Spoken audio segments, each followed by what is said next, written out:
Hello दोस्तों, एक बार फिर से स्वागत है आपका आरंभ स्टडी पॉइंट में। आज हम पढ़ेंगे क्लास 3 का 7वां अध्याय बिन बोले बात। इसमें आपको पता है कि कैसे विद्यार्थी बिना बोले भी बात कर सकते हैं या कोई भी आदमी बिना बोले भी बात कर सकता है। इशारों इशारों में बात होती है। तो चलिए उन सभी बारे में क्या कैसे बात होती है, उनकी अध्ययन कैसे हम करते हैं और कैसे हम बात करते हैं, कैसे इशारों में बात होती है, कैसे आँखों से बात होती है, कैसे चेहरे के हाव-भाव से बात होती है, कैसे हाथों से इशारों से, कैसे आँखों के इशारों से बातें होती हैं, उनके बारे में आज हम पढ़ेंगे। तो चलिए शुरू करते हैं। लिखा हुआ है चलो एक खेल खेलें।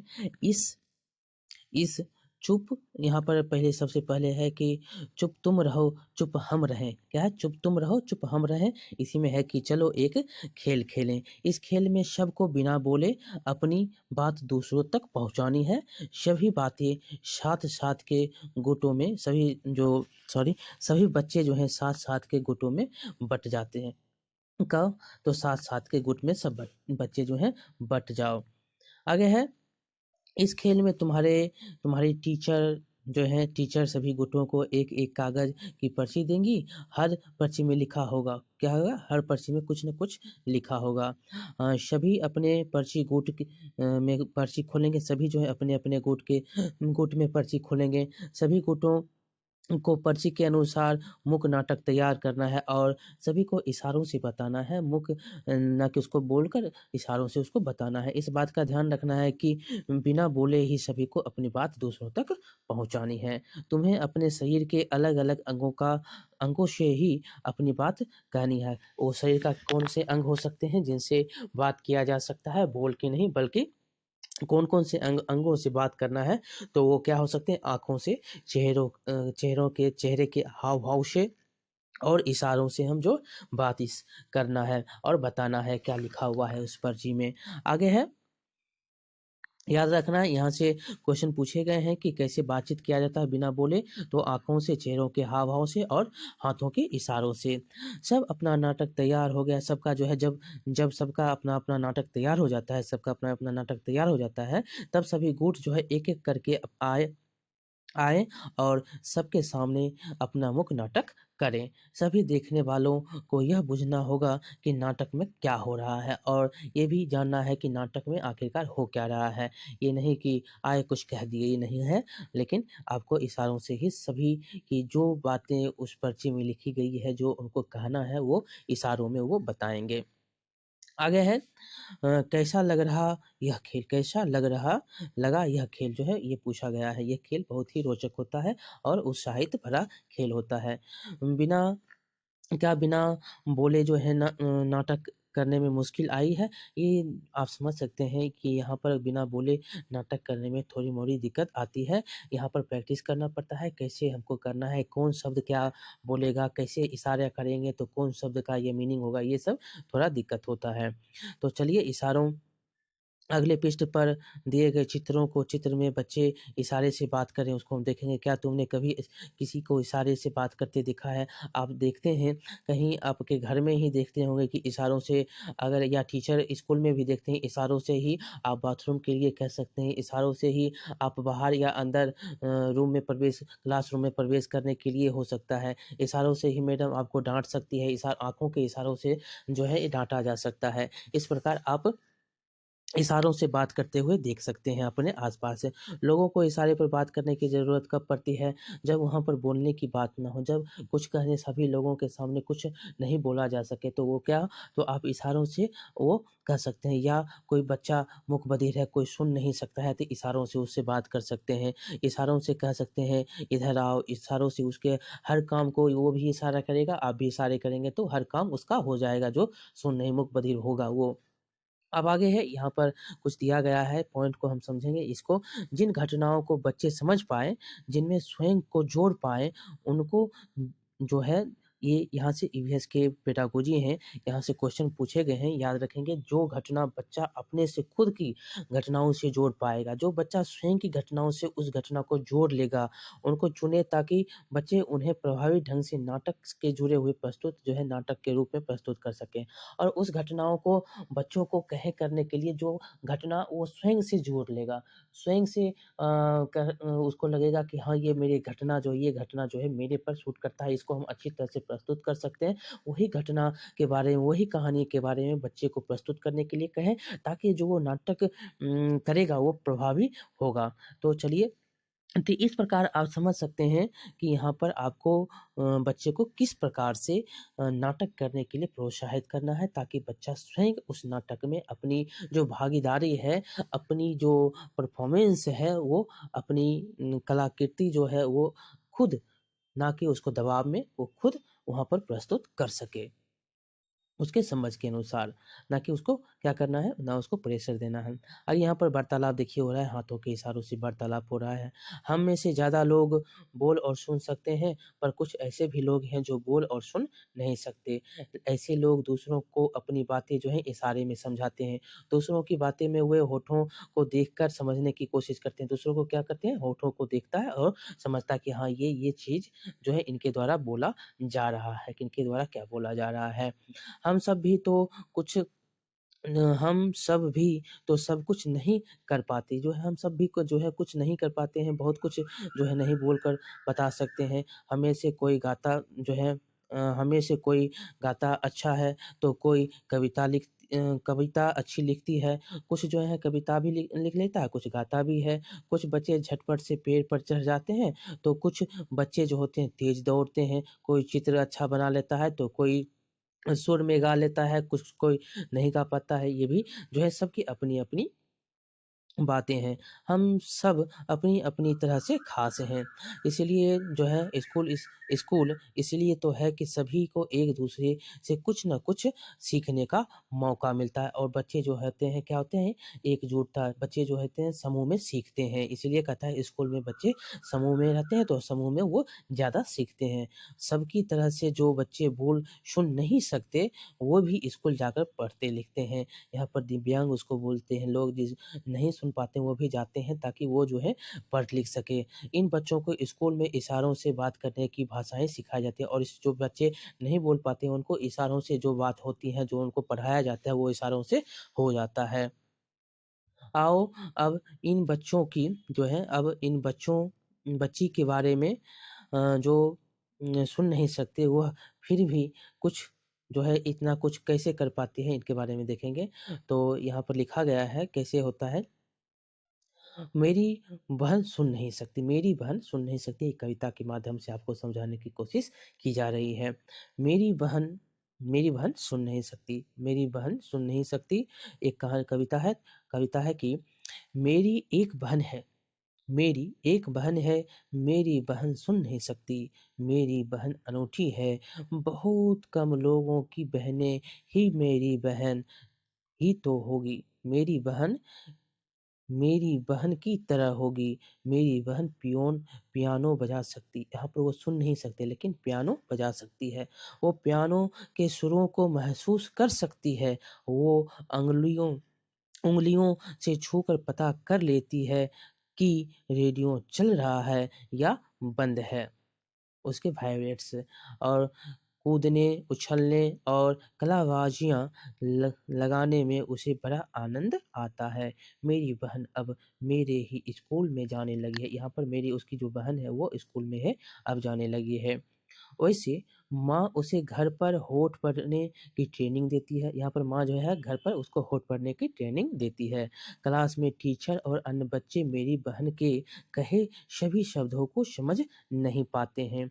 वो जो कुछ कहना चाहती है उसे वो अच्छी तरह नहीं कह पाती है।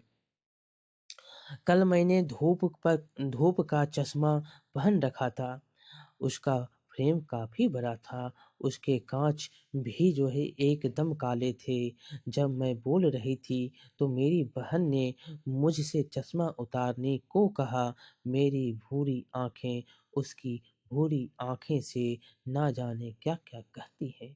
ये एक कविता है जो कि जिसके द्वारा बोला नहीं जा सकता है, उनके मुख बधिर हैं, वो उनके द्वारा ये कविता एक कविता है जीन व्हाइट हाउस पीटरसन का, और यह कविता कुछ अंश थे, ये अनुवाद किए थे अरविंद गुप्ता ने। यहाँ पर बच्चों के प्रति जो है संवेदनशील रवैया अपनाएँगे, जो नहीं बोल पा रहे हैं, जो नहीं इन सब चीज़ों को समझ पा रहे हैं, यहाँ पर वही दिया गया है कि इस पाठ में चर्चा को चर इस पाठ से चर्चा हो सकती है कि हम सब में अलग-अलग तरह की क्षमताएँ हैं। बच्चे में क्या होती है, अलग-अलग की क्षमताएँ होती हैं। कोई गा सकता है, कोई नाच सकता है, कोई कूद सकता है। ये सब सबकी अलग-अलग क्षमताएँ होती हैं। बच्चों के अपने अनुभवों को शामिल करते हुए इस विषय पर संवेदनशीलता से पढ़ाई जा सकती है, और बच्चों के क्या अनुभव हैं उसको शामिल करेंगे, ना कि उनकी बातों को ना समझेंगे। उसकी बातों को समझेंगे, उसकी जो बातें हैं उसको समझेंगे और उसको शामिल करेंगे। हम अपनी आँखों से भी बहुत कुछ करते हैं, यहाँ पर आप समझ लिए थे जो यहाँ पर होठों से बोला जा रहा था, अब आँखों से भी बोला जाएगा। आँखों से हम बहुत बातें बातें करते हैं। छोटे बच्चे तो बोलना सीखने से पहले ही कुछ ही जो है बहुत कुछ कह लेते हैं। किससे? तो चेहरे से, हाथों से। वे जितना कुछ समझते भी जो है, जो वो क्या समझ रहे हैं, नहीं समझ रहे हैं, वो कितना कुछ समझते भी हैं। क्या? हाथों से, चेहरों से वो बहुत कुछ, आँखों से बहुत कुछ बात बता देते हैं। चेहरा है आईना, चेहरा है क्या है? आईना। आगे है, अपने आसपास के छोटे बच्चे जो होते हैं 6 से 8 महीने को देखने के लिए कहता है, और वो कैसे बोलते हैं, तो अपने चेहरे से अगर वो मुस्कुराएगा तो आप समझेंगे कि ये मुस्कुरा रहा है, उसका वो रोएगा समझेंगे क्या उसको भूख लगी है, उसके खाने की ज़रूरत है, ये समझ सकते हैं। तुम सोच रहे होगे कि ये कैसे चेहरे हैं, इनमें से आँखें ना कान है, ना मुँह है, ये सब ये शब्द तो तुम्हें बनाने हैं, पर हाथ हाथ से क्या है, जो साथ में जो लिखा है उसे पढ़कर। और यहाँ पर दिया गया है कि ये सब चेहरे को आपको बनाना है, कैसे? जो लिखा हुआ है उससे बनाना है। यह आफ़ताब है, उसका खिलौना गिरकर टूट गया है, वह दुखी है, कैसा होगा उसका, वो मायूस है, उसकी चेहरा क्या है, मायूसी से भरी हुई है, उसको ऐसे चित्र आपको बनाना है। उसकी आँखें कैसी होगी, इस प्रकार से आपको यहाँ पर दिखाना है, आँखें उसकी कैसी होंगी, यह रो रहा है, ये उसकी बात को आपको यहाँ पर दर्शाना है। आगे है दूसरा, जूली जूली, यह जूली है, कल ही उसकी छोटी बहन पैदा हुई है, वह बहुत खुश है, उसका चेहरा बना, यहाँ पर जो है उसकी बहन है, वो क्या है, बहुत खुश है। यहाँ पर वो बहन है, उसकी खुश है, यहाँ पर उसके हँसते हुए चेहरे को आप बना सकते हैं, उसके हँसते हुए चेहरे को आप बना सकते हैं, वो खुश है, क्या है? खुश है। आगे हम पढ़ेंगे, आगे है, यह यामिनी है, क्या है? ये यामिनी है। यामिनी आज यामिनी ने क्या किया है, आज यामिनी ने जब रसोई से अचार की शीशी निकाली, शीशी जो है गिरकर टूट गई। अम्मा का चेहरा कैसा होगा? तो अम्मा का चेहरा कैसा होगा? तो गुस्सैल होगा। यहाँ पर गुस्से की भावना को आप यहाँ पर व्यक्त कर सकते हैं। जो आँख बड़ी-बड़ी होंगी, टानें होंगी, या आँख टानें होगी, यहाँ पर जो है आप आँख, नाक, कान सब भर सकते हैं। आँखों के इशारे से आप बता सकते हैं। यहाँ पर देखेंगे तो ये रेहाना है, रेहाना को कुत्तों से बहुत डर लगता है। यहाँ पर वो चिल्ला रही है कुत्तों से, उसको डर लग रहा है, तो इस प्रकार से उसके चेहरा को आप बना सकते हैं। ठीक? वह खेल रही थी, अचानक उसके सामने एक कुत्ता आ गया, कैसा उसका वो चेहरा जो है डरा हुआ है। आगे है कि यहाँ पर आपको पेडागोजी के कुछ शब्द हैं, बच्चों को अपनी भावनाओं को विभिन्न तरह से व्यक्त करने के लिए प्रेरित करें।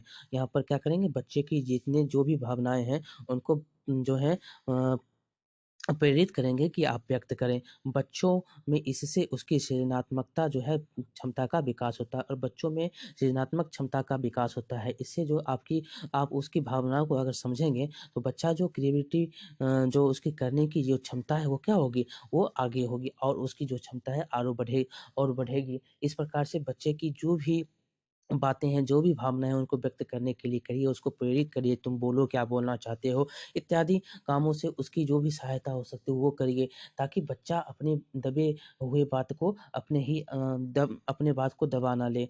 वो अपनी बात को आपके सामने व्यक्त करे, और इससे बच्चा क्या होगा? सृजनात्मक होगा, और सृजनात्मकता का विकास ज़्यादा होगा। आगे पढ़ेंगे। आगे है चेहरे को देखकर हमें पता चल जाता है कि वह दुखी है, कौन खुश है, कौन गुस्से में है, कौन डरा हुआ है इत्यादि, कौन शरारत और कौन शरारत कर रहा है, कौन नहीं कर रहा है। तुम्हारे साथ भी ऐसा हुआ हुआ होगा कि कोई तुमने कोई शरारत की और माँ का चेहरा जो है देखकर समझ जाओगे कि माँ गुस्सा में है या नहीं है। नाच से भी हम अपनी बात जो है दूसरों तक पहुँचा सकते हैं। नाच के इशारों, चेहरों के हाव-भाव का इस्तेमाल करके जो है इसे क्या कहते हैं, इसे मुद्राएँ कहते हैं। जो नाच के द्वारा बताया जाता है, कथक हो गया कथकली हो गया, ये सब क्या है नाच की मुद्राएँ हैं। इससे आप बता सकते हैं कि हम क्या बताना चाहते हैं, हमारे हाव-भाव क्या हैं। इसको क्या बोलते हैं, इसको मुद्राएँ बोलते हैं। ये भी क्वेश्चन यहाँ से बनते हैं। मुद्राएँ किसको कहते हैं, अपने इशारों से, नाच के इशारों से हाव-भाव को जो है हाव-भाव के इस्तेमाल से अपनी बात को व्यक्त करना क्या होता है, मुद्राएँ कहलाती हैं। यहाँ पर कुछ मुद्राएँ नीचे दिए गए हैं, जो कि 1, 2, 3, 4 में आप देख सकते हैं मुद्राएँ आपको दिखाया गया है।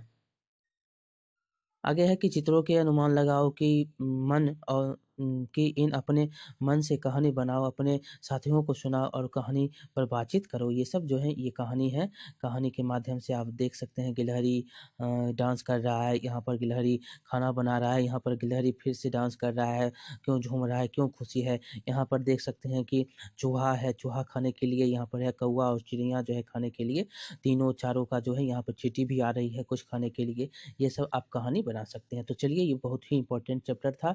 यहाँ से आपको क्या-क्या क्वेश्चन पूछ सकते हैं आप देख लिए थे कि बच्चे कैसे इशारों से बात करते हैं, आँखों के हाव-भाव से क्या तो हाथों के इशारों से, आँखों से, हाथों से ये सब जो है इशारे हैं, इशारों से बातचीत करते हैं। बच्चे को कैसे सृजनात्मक उनकी बातों को क्या करना चाहिए तो उनकी बातों को व्यक्त करना चाहिए और व्यक्त करने के लिए प्रोत्साहित करना चाहिए ताकि बच्चे सृजनात्मक हो, बच्चे सहनशील ना हो, बच्चे जो हैं क्या हो अपनी बातों को व्यक्त करें और वो अपनी सृजनात्मकता और उनकी विकास जो है आगे बढ़े। इस तरह से हम बच्चे को समझ सकते हैं कि कैसी परिवेश और कैसी जो है जिज्ञासा होती है और उनको कैसे अपना परिवेश में रहना है, कैसे उनकी जिज्ञासाओं को आगे बढ़ाना है, ये टीचर का काम होता है और टीचर को इसमें शामिल होने की ज़रूरत है, ताकि बच्चे आगे बढ़ सकें। जो भी मूक बधिर हैं, जो भी अपने विचारों से बात कर रहे हैं, उनको क्या करना चाहिए, सभी के साथ संवेदनशील भावना रखना चाहिए। चलिए ये चैप्टर आपका समाप्त होता है। यहाँ से 1-2 क्वेश्चन बनते हैं, उसको आप याद रखेंगे। ये बहुत ही इम्पोर्टेंट चैप्टर था। तो चलिए आगे जो भी सारे इम्पोर्टेंट ही चैप्टर हैं, आगे के जो 8वाँ अध्याय है उसको हम आगे पढ़ेंगे। तो चलिए आगे मिलते हैं, तब तक आप लाइक करें, शेयर करें और सब्सक्राइब करें। आगे जो विद्यार्थी हैं केवीएस के जो सीटेट के हैं उनको भी ये चैप्टर भेज दें ताकि वो भी समझ सकें। तो चलिए मिलते हैं अगले वीडियो में, तब तक के लिए धन्यवाद।